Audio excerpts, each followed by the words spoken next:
భారతదేశం అంతటా కూడాను ఈనాడు ఈ వజ్రోత్సవం జరుపుతున్నారు. అది కూడా ఒక రోజు కాదు, వారం కాదు, సంవత్సరం రోజులు జరుపుతున్నారు.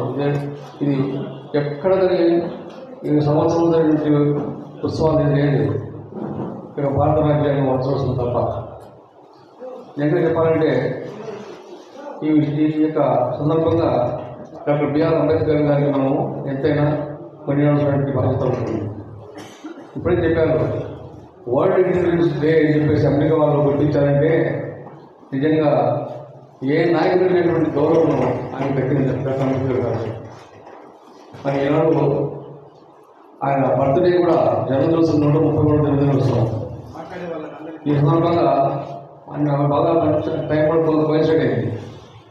మరి ముఖ్యంగా సవరణాలు దానిపైన నేను అది ఖండిస్తున్నాను. ఎందుకంటే భారత రాజ్యాంగాన్ని అందరికీ ప్రజలకు ఆమోదయోగ్యంగా ఉండాలని ఉద్దేశం చేత ఎంతో కష్టపడి 3 సంవత్సరాలు పోరాడి రచించిన విధాన్ని ఈనాడు ఏ రాజకీయ పార్టీ పరిపాలనకు వస్తే వారు ఇష్టానుసారంగా సవరణ చేసుకుంటూ పోయి రాజ్యాంగానికి విలువ లేకుండా చేసేవాళ్ళు పరిస్థితి పడుతుంది.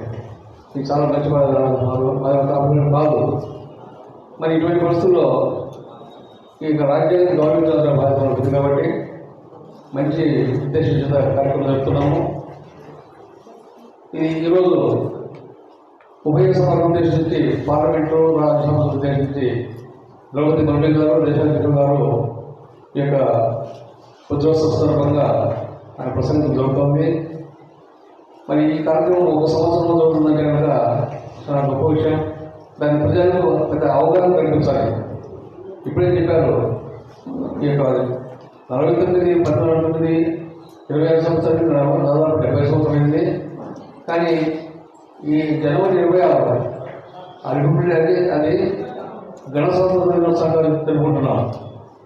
ఈ గణస్వాతంత్ర దినోత్సవం జనవరి 26, ఆగస్టు 1947 చేసి ఇండిపెండెంట్ డే. కానీ ఇప్పుడు ఈ అవగాహన, ఈ యొక్క రాజ్యాంగ వజ్రోత్సవం ఇది కూడా సంతరించుకుంది. కాబట్టి ఇప్పుడు ఈ సందర్భంగా ఒక డాక్టర్ అంబేద్కర్ గారిని 2 నిమిషాలు చెప్పాలనుకుంటున్నాను.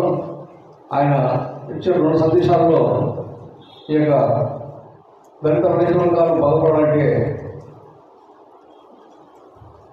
ఆర్థికంగా, రాజకీయంగా, సామాజికంగా ఏనాడైతే పొందుతుందో అంతవరకు ఈ యొక్క బడుగోలు వాళ్ళు తల్లిదండ్రులు ముందుకు వచ్చే అవకాశం లేదు. కాబట్టి దానికే పోరాడాలని చెప్పాము. అందుకని ఎడ్యుకేట్,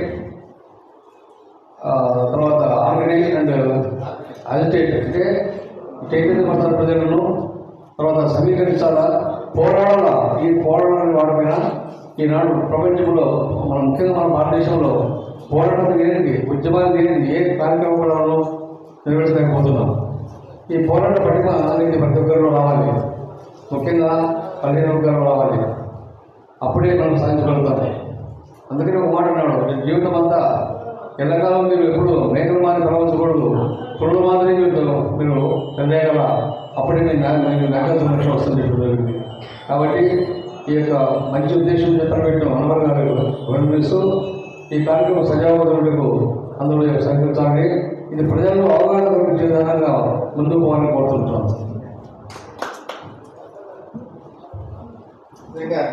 రాజరత్నం ఐజక్ అన్న గారికి ఆ ఖర్చు ఉంది కాబట్టి అదే అంబేద్కర్ ఒక్కొక్కరు ఒక వక్త కవర్ చేస్తున్నాడు. ఎడ్యుకేట్, ఎజిటేట్ అండ్ ఆర్గనైజ్, బోధించు, సమీకరించు, పోరాట అనేది ఇట్స్ ఏ బ్యూటిఫుల్. ఇది సో కాబట్టి అన్నగారికి నిజంగా కృతజ్ఞతలు, ధన్యవాదాలు.